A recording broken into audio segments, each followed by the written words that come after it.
Look at that. Nice, nice, nice. Already 100 people in. All right. Hello. Hello. Hello, everybody.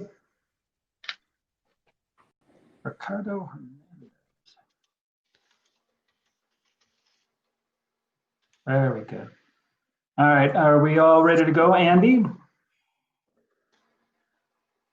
I think we are. Yep, good to go.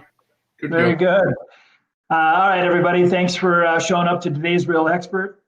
We are going to get started in just a couple minutes. So we open the room ahead of time to let you make sure you can see me and hear me. And then you can see the title slide up there. It's 2021, a look into the crystal ball. We're going to cover it today. I see our guest is here, Miss Amy Hansen. And we're gonna, Amy, so we just let everybody kind of get in and make sure the room is filled up and people get through any little technical difficulties they have. Okay. Very good. So everybody who's coming in, you should be able to hear me and you should be able to see me. You're gonna be able to chat back with us and text chat during the presentation. We have a moderator, and Michelle Auger will be taking your questions and she'll forward those through to Amy and I during our presentation, and we should be able to get to several of those questions. So it's going to be fast, it's going to be furious, but we're going to get started in just over a minute. We're going to give people a chance to get in and make sure everything is working on their part. Looks like we are already over 140 people, and we expect a couple hundred people to be in here today. So nice crowd. Kind of a hot topic, and we're going to have almost, 10, 20, almost, I just say just over 50 years of real estate experience here coming to you today with Amy and I combined. So she started when she was 12. That's why she. Thank you, Toby. Very good, very good. All right, so we're going to get started in just about 30 seconds. Looks like we're up to 165 people. So once again, for everybody in the audience, you should be able to hear me and see Amy in the small windows off to the side. And we're going to get started in just a couple seconds. If you have problems seeing me or hearing me, then you can use the text chat, and our moderators will help get you squared away. And you should be able to see the chat box down below. Look at Zane's got it figured out. John's got it figured out. Hello, Toby. And so Orrin Jones is writing. Tiffany Harris is typing. And so, yeah, you guys can use that text chat to send in some questions if you have any specifics. So just making sure everybody can hear me too, Toby. Can you hear me fine? I can hear you loud and clear. I'm sure they can hear you too. So we are all set. All right. All right, we're going to go ahead and get started in about 10 seconds, everybody. We're going to get started. There are no handouts or slide presentations available, Greg. Wish we would, but we're going to move fast and furious today, and our conversation kind of takes us a little bit all over the place. So, but you should be able to follow along, and it's going to be pretty straightforward and pretty fast. So, all right, we're going to go ahead and get started. Welcome, everybody. I'm Toby Shifsky. I'm the Executive Director at Kaplan Real Estate Education, and this is Real Expert, our webinar series. Today's topic couldn't be more timely. 2021, a look into the crystal ball. I mean, if we all had crystal balls, in fact, Amy and I, our guest, Amy Hansen, is here today. Hello, everybody. Hello, and I'm going to give her a giant introduction because she deserves it. But Amy and I were talking beforehand, and if we all had a crystal ball, we'd all be mega millionaires, and we probably wouldn't be sitting on this, webinar. But we have some insights, and we have some knowledge. And so what we're going to get today is we're going to take this kind of turbulent world we're in, and that has changed, and probably changed things. What we're going to find out is it may have changed things forever. And but it sure has changed a lot of things right now on what people are buying and what people are thinking about where they live and what those external and internal factors are when it comes to real estate. Because As we all know, prices and demand in real estate is what drives value. And what we're going to find, I think, through this whole thing is some properties, some areas are going to have a higher value through the end of this, and some are going to have a lower value. And being able to look into that crystal ball and understand those factors that are driving that, and some of the things that are happening in the market right now that Amy's going to bring some of that knowledge to us, will help you kind of get a clearer picture of where the value is going to be, what's really happening in real estate right now. So that's our look into the crystal ball. We're going to do it about a half an hour. We're going to ask a couple polling questions during this, and we're going to have some fun, but we're going to move fast. This topic we could spend all day, but it's going to take about 30 minutes. And so with no further ado, I want to get in and introduce you to somebody who's very special to Kaplan Organization, Miss Amy Hansen. Amy is an active broker. She's been in real estate since 1996, so about 24 years. She has is vice president of a company called Spara Inc. And Amy, do you own that company? Are you part I do. You are? That's right, I thought you were. Yep. It's a residential real estate firm conducting business here in the state of Minnesota. And Amy Hansen is a primary broker for that real estate company, Spara Inc. She possesses high-level executive experience in residential real estate and has personally closed over $155 million in real estate transactions. Her expertise includes overseeing agent activity, implementing policies and procedures, monitoring contracts, and enforcing compliance and agency and fair housing laws and requirements. Special focus also includes contract negotiations, strategic marketing, organizational development, and she is a graduate of the GRI, Graduate Realtor Institute, and is a National Association of Realtors member. Amy is also active, and this is the part I really like. Amy is one of my favorite instructors. And so you've been an instructor at Kaplan for, I dare say, a decade now? I think it's close to 10 years. Yeah, 10 years. And so, and I tell you, I have my real estate license. I've had it since 1991, and I need to take continuing education. And I can tell you this, I look for Amy's classes. Amy has classes on everything from agency relationship, fair housing, legal update, law disclosures, financial issues, truth in advertising.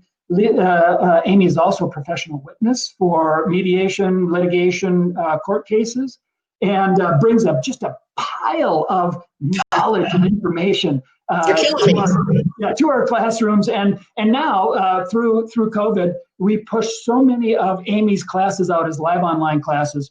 Look for her on our course offerings, and I think you are going to enjoy her just as much as I do, because in a previous life, and we all kind of need this a little bit. Amy was also a rock star, literally lead singer in a band, and so she gets it. She gets being on the stage, and she keeps my attention the whole time. Thank you for being here today. Oh, thank you, Toby. I really appreciate you and Kaplan and everything you've said there. That's I'm flattered. Thank you. Awesome. Like I said, so we are in for a bit of a treat, everybody. Because we're going to do this quick, like we always do. But we're going to get right to the point. Amy, let me ask you a question. What do you think 2021 is going to be like, right? So we're on the end of the year here, 2020, the craziest year I can remember, really, other than 2006, 2007, 2008, when we had the whole, the crash. That was crazy too, but it was just different crazy. And so, let's give just a look, and I kind of break it down a little bit for you, because do you think 2021, there's talk of vaccinations, we're shipping vaccinations, we're thinking, we might be over this pandemic. What do you think? Do you think the real estate market is going to go back to the way it was before COVID-19 in 2021? Do you think it's going to be kind of just like it is now, the real estate market in 2021? Or do you think it's going to be different in 2021? What do you think is going to happen to the real estate market? Well, I mean, like you said, I think we could have we could talk all day about that. But, one thing that I do know that has happened is that people's core values have changed. So we've had this time to kind of think about, who we are, what we want. Family time has changed, where people are working, how far they have to go to work. Are they ever going to go back to the office? There are just so many changes that people have had. And with that, with the pandemic and with everything that's happened, Toby, I think there's been a sense of fear a little bit that has, come into people. And once, fear comes into someone, it takes a long time for it to leave. When you have that big of an impact on something has that big of an impact on you. So I don't see us going back to, 2019. I don't know how that's possible. I see people preparing for the future in a different way, depending on what they have determined is important to them now. Yeah. I see the same thing. I know you're teaching classes that are going all over the country, and you're getting feedback from students, and I know you're gathering some of that in here. And please share some of those specific things as we go through. But you're right. Life has changed. Even our business here, we've compressed 5 years of change within 5 months. Well, and that's been very expensive for companies to do that, and I think that because of the big amount, and the investments they've had to make with people being able to work from home and things like this, that they're not just going to throw that away. What costs the most for a company, of course, as you know, is space, and they're shutting down locations left and right so that people can work from home, and that's going to change what people want in a house, where they're going to live. Property values in certain areas, you name it. I think it's like you said, right? It's their priorities have changed. I know mine have changed. I've been working from home, and I will be working from home. I'm one of those. You read reports all over that are anywhere from 20 to 40% of the workforce is never going to go back to the office. Right. And that's significant. And it's significant when it comes to where people think they have to be as a home, and not to mention what it means for commercial real estate. And we really should do one on commercial real estate, because commercial real estate is going to have a much harder go of this. There already are. But that's commercial. We're going to set aside for another time, everybody. We're really talking pretty heavily about residential and where people are going to be living. So priorities change. And I know for myself, priorities change. I had a fairly small commute, but it was still about an hour of my day. And now I've got time for other things. And so now I'm looking at taking up hobbies. I'm looking at, time with the family spent differently than it was before. And I don't think I'm atypical. I don't think so either. Yeah. And so what are you seeing out there right now? What are people coming to you with? What kind of significant buying patterns are you seeing developing right now? Like let's first start. If we all used to talk about, where people buy, right? When you're talking about real estate value, it's location, location, location. And, right. and the number one thing, what was generally the number one thing for location that people were looking for their home?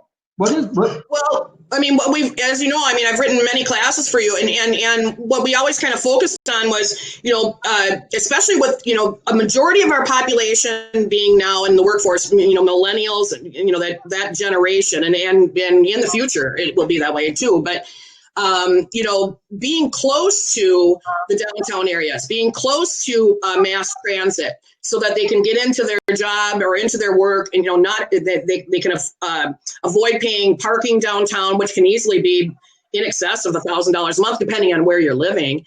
And now they're going, I don't care, because I don't have to go into work. So let's look at some other options. Maybe we'll be out of the city a little bit. There's been riots, there's been upheaval, there's, all this stuff has contributed to them going, I'm going to get out of town. Maybe parents, whatever it might be. Agreed. And it's interesting that who are the people who are, because let's put it this way, it's not everybody is going to be working from home, but I think that's probably the biggest, the most significant factor in any sort of movement and value movement in real estate is going to be, because location, like you said, they all want to be close to work. And a lot of the jobs, in fact, talk about millennials, you talk about tech jobs, you talk about a lot of white collar jobs, right, were centered around these areas, and people needed to be close to work, right? That was driving that demand. We've seen over the last probably 15 years this kind of drive toward the kind of urban revival, and now we're seeing it go the other way, because we don't need to be there close to work. I think I've got a dog going crazy in the background. How about that? This is like live stuff here, right? So anyhow, we don't need to be that close to it anymore. And so people are looking and saying, well, what else do I need? And so number one, the people who are being allowed to work from home, or even being asked to work from home because businesses are realizing some cost savings, significant cost savings, they are generally white collar jobs. And so now they have the freedom to go just about anywhere, right? And so where are they going to go? And what are they going to do? And what are they looking for? So stuff like you said, millennials, not only moving out, but they also have different needs, right, than what they've ever had before. So what do you think? Go ahead. Well, I mean, I was talking to friends of mine. I got friends that live out west, and in Utah, Colorado, Montana, Nevada, and they were telling me about the influx of people from California, for example, that no longer have to be close to their job, especially in tech stuff.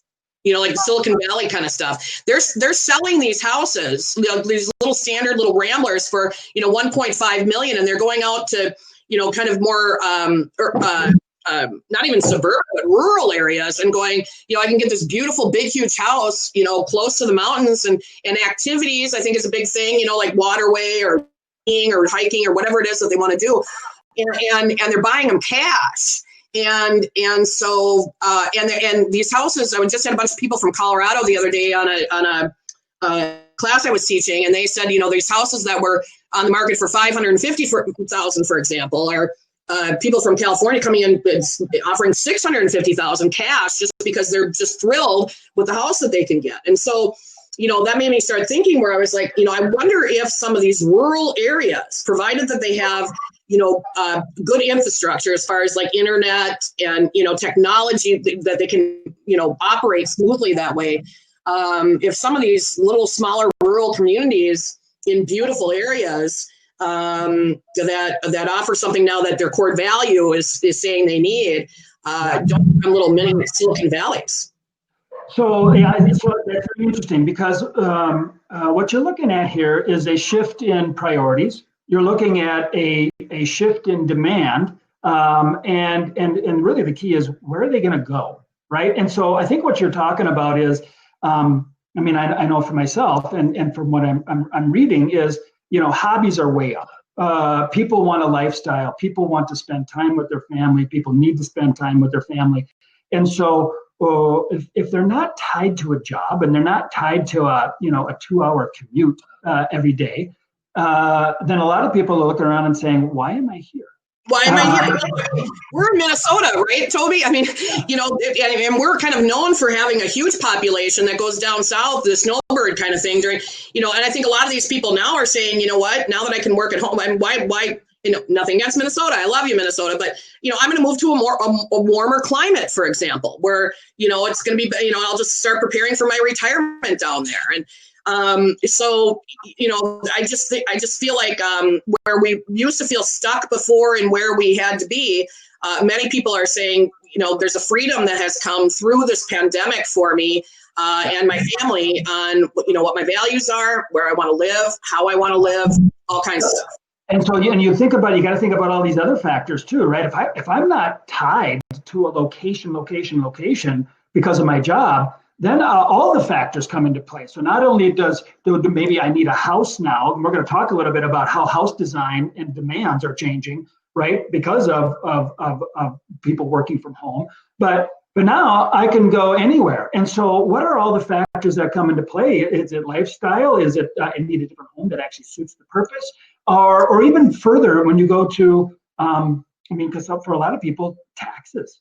Not only property taxes, but personal income taxes. What happens, right? I think anybody along the, those border states with California right now, you are seeing an influx of people coming from California saying, you know what, I mean, paying 10, 11, 12, 13% of my personal income that's a factor.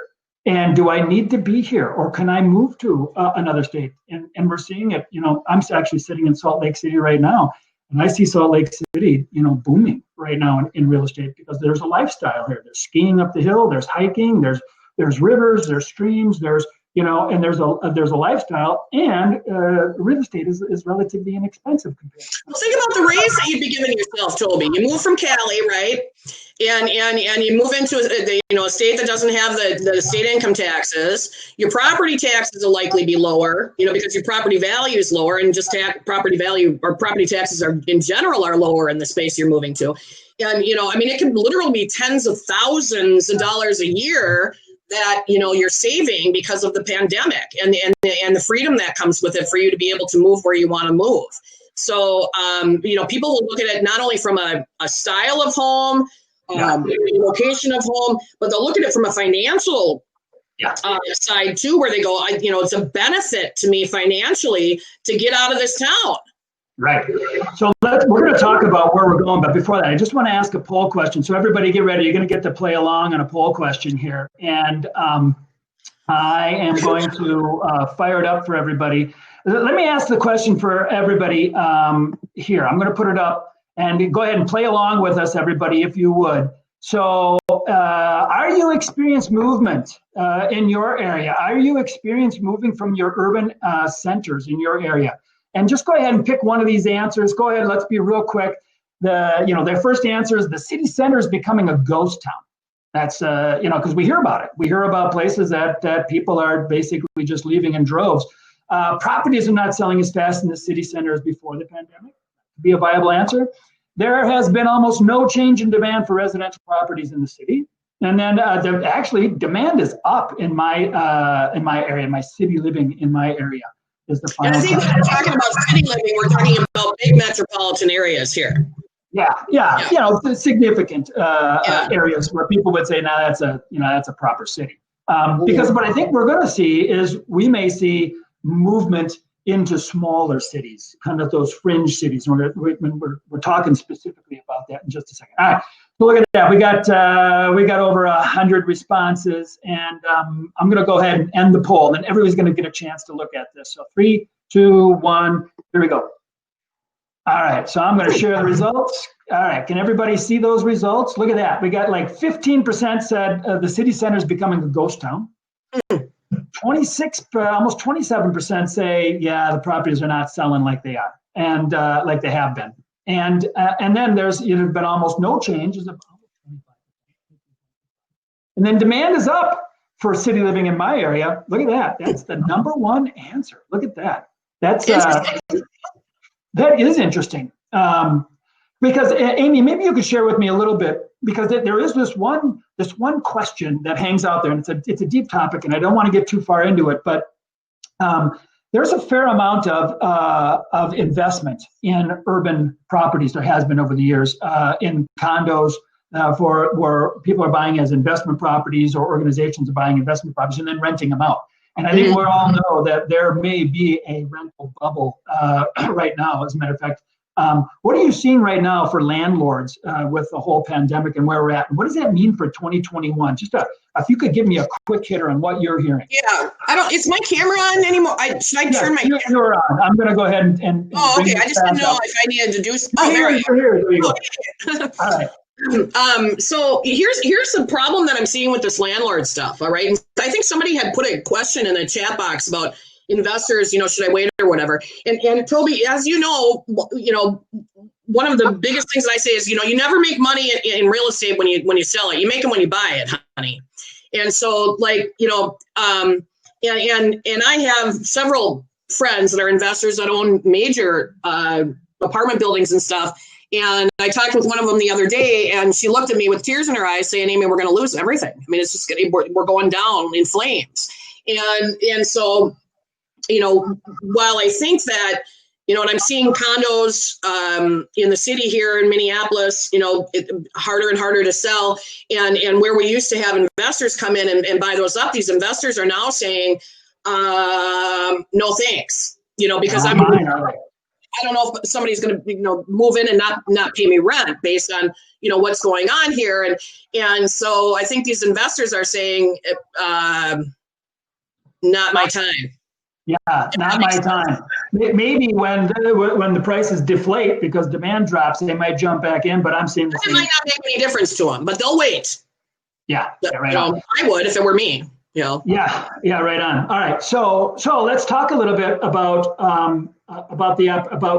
the actual home and what the people are looking for in the home, because we have there's a boom in remodeling right now. All right, I mean, and what's happening with what people are looking for in them? Because I remember a poll that came up by the National Association of Realtors that said that millennials would rather have a media room than a master bathroom in their house. And that was shocking to me, like at the beginning of 2019 when I saw that. Well, what do you think those surveys are going to look like now? What are people looking for? What are you finding with people you're working with and your agents are working with? Well, I mean, and beyond the people I'm working with and the agents are working with, as you know, Toby, I write contractor education for Kaplan. And so I've had recently some contractor classes, and I've been asking, them what they're seeing here and how things have changed. And many comments come up that these contractors are busier now, getting calls for people to finish off their basement where they hadn't before, or possibly remodel some areas so that they have more individual spaces in the house. Isolation spaces, because kids are home, right? Yep. To an education. I got it going right here, right behind this wall. There's a whole world happening, right? I mean, you heard the dog earlier because somebody showed up at the door, and so And so what does my layer need to look like now? If I'm one of the 20 to 40% of Americans who are never going to go back to the office, what does that setup got to look like? It's got to look pretty good to them. I mean, that's what's driving them. They just go, I can't be in this open floor plan anymore. If knowing that for the unforeseeable future, I'm never going back to my office every day. I've got to change what's going on around me, and a lot of it, we think about homeschooling and stuff, but I think more about it. It's more about the workforce and how they're going to be working, and they're remodeling because of that. They're actually selling their smaller home because of that and upgrading to a larger home. There's something that I read in one of my classes I was teaching about the National Association of Home Builders. Stated that the average square footage of a house was roughly around 2,500 finished square feet for the 2016 to 2018, I think it was. And they estimated that average square footage was going to go down in the future to like 2,100. I wonder if they're going to change their tune on that, because people are saying, I need more space. I've got to add, an additional space for me to be in an office. The whole gym is another thing. I mean, specialized spaces, right? So home office, not only even for one adult, but maybe for two adults, right? Right. For two breadwinners who are now working remotely. Isolation spaces for kids to do their work. I mean, who believes that school is going to be the same anymore? Who believes that the schools are going to realize that hybrid education is a real thing, that maybe kids really only need to go to school 2 days a week? Well, and let's not even stick with primary education. Let's talk about college. Oh, sure.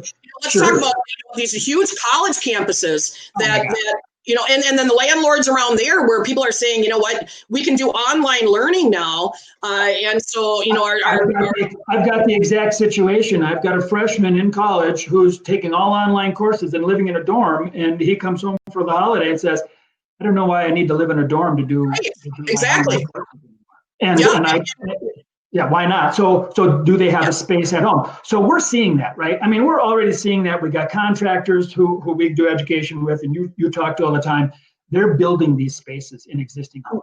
And here's the other thing I heard, Toby, and you'll find this very fascinating, because of our assisted living and all, like the senior housing and everything like that, and how people saw their parents locked behind the door, and all they could do is go up to the window and, and blow them a kiss. They are that core value in them, that fear that was put in them because of this, that doesn't leave, doesn't change overnight with a blink, right? They're saying, not my parents. And so the contractors are telling me they're finishing off apartment style living or, auxiliary dwelling units and things like this for their parents to live in, because they're not going to put them behind the trap door of not, and have them be susceptible to possibly something else that comes around and watch them die without anybody around them. And people are changing the way they're thinking because of that.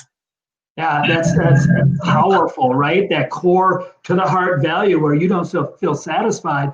Or how bad would you feel if you allowed that to happen on your They're watch? just preparing in advance. They're going, if it ever happens again, it's not going to happen to me.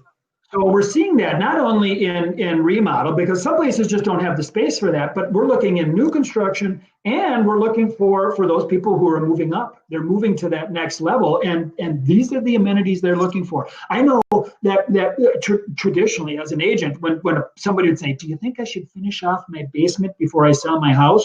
Yeah. The answer is, yeah, you're probably not. Maybe you're not going to get your money back. Yep. Yeah, it's a kind of a what do you think now? I mean, do it. Now, yeah, do it. At least finish off an office or something down there. Yeah, do it. it. Depending on what else you have, if you don't have, an office quiet space or isolation spaces, and you have an open floor plan, somewhere else, at least cordoning off and finding those getaway spots is going to make your home more sellable. It just is, because there's going to be that demand for it. Because I think you and I both believe that, and I think most of our listeners probably understand that there are going to be millions of Americans who are not going to go back into the office, and that's just the way it's going to be. Yeah, that's the way it is. And that's the way it is. So let me do this. Let's move into kind of real opportunity, because not only are we describing kind of what people are looking for in a home and what's going to drive value for existing houses, but we also talked a little bit about location and area. Some cities are seeing a revitalization. More power to you. Other cities are seeing a pretty big exodus, but as you get further out and you go through suburbs, and then you get to those small towns, and then you get to even to the rural towns that are way out. We see over the years, over the last 2 decades, kids moving out of those small towns and saying, "I'm never going back." I mean, why would I go back? I'm going to the urban areas. I'm going to the urban centers, and we see less people. I want less people around me. I want more solitude, whatever it might be. I wouldn't be surprised if some of these residential real estate agents, brokers, whatever it might be, depending on where you're at through the country, if you don't see them getting kind of creative in their advertising, if they're on the outskirts towns, or in some of these more rural areas, talking about the safety that's there, talking about the infrastructure that they have there, welcoming people that don't have to live in the city anymore to come to their own little Schitt's Creek, for lack of a better word. I mean, that soul came out at the perfect time, because it showed how you can take this community and put it together and watch the love grow, so to speak. And I wouldn't be surprised if there's not smaller towns, and brokers and stuff advertising kind of that lifestyle to people to get them to move out. I'm seeing it. I've got friends. I know you've had clients that say, "Listen, I no longer need to look here in an area where the average home price is $750,000, $800,000. You're telling me I can get a bigger home with some acreage?" No, I said own the town, Toby. But say that again. Not only that, but you could own the town, Toby. Oh yeah, you could own the town. I mean, you could be a part of the culture and the fabric. But what are these? Because everybody knows of a small town or a small ghost town. But what do they have to have though? Because some are better than others. I mean, what is an absolute table stakes? You have to have this in order to think that you have to have the ability to have good, solid internet. Yeah, for sure. I mean, if you don't have the ability to have that, you've got something that's stopping you from doing that. Good luck getting people to come. It's got to be high speed. It's got to be good. It's got to be fiber optic. It's got to be in the ground. It's got to be good stuff, right? Yeah, it's got to be always on, and it's got to be fast. I mean, you're talking serious upload speeds. We're not talking dish where you got 2 megabyte upload speeds that doesn't work for this kind of a thing. You need real. I mean, so some of those progressive small towns that are maybe near some of those trunk lines, they may have already done this. They may already have some of that infrastructure. And schooling there needs to be, and medical stuff. You got to have medical nearby. Medical, small town hospitals. Little.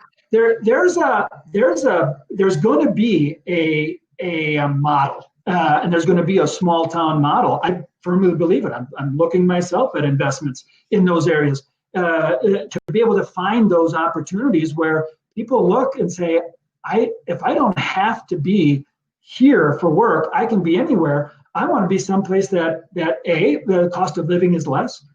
B, it supports my new priorities, right? Yeah. And maybe even it's I can do my job, I can do my work, and it supports my new lifestyle because now I like to bicycle, or I like to, I took up a hobby and I want to be and I want to do all those things. And maybe even maybe I want to be back closer to mom and dad again. Because got a young family. You have the leading edge of these millennials, that, again, they've waited so long to start a family, get married, whatever it might be. And now they might be, while they wanted to be in the urban areas before to get close to work or whatever, and now they might be saying, hey, let's move closer to where mom and dad actually were so that, we can have them watch the kids when they need to, whatever it might be. I mean, I just feel like the mindset of people based on this pandemic has changed. And once your mindset changes, you likely don't go back to where you were before, particularly if you love your new mindset. If it brings you joy, if it brings you happiness, you go, what was I doing before? I'm so glad there's a freedom that people have gotten while we feel so, beaten down by this pandemic. For many people, depending on where you're at, and given there are a lot of people suffering too, but for many people, this is a stamp of freedom from their heart that they're never going back, Toby.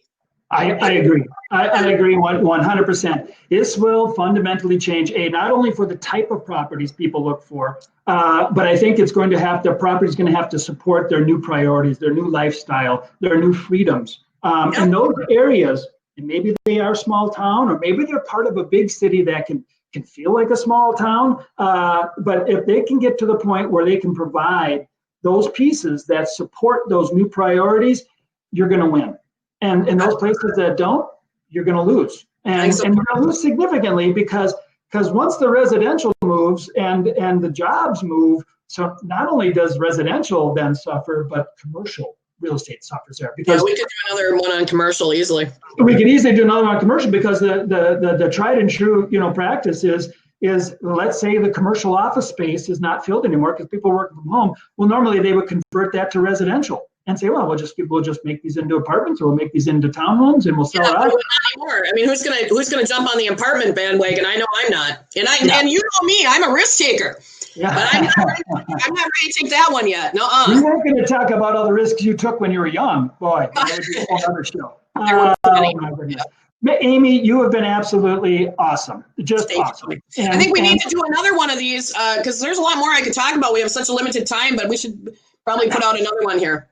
Let's do that. What we'll do is we'll ask for feedback from the people watching today. This is recorded. You're going to have an opportunity to go back and watch this again, or even forward it on to somebody if you want to. So thank you again, everybody here. Thank you for your questions. Thank you for your comments. And thank you for joining us for Real Expert today.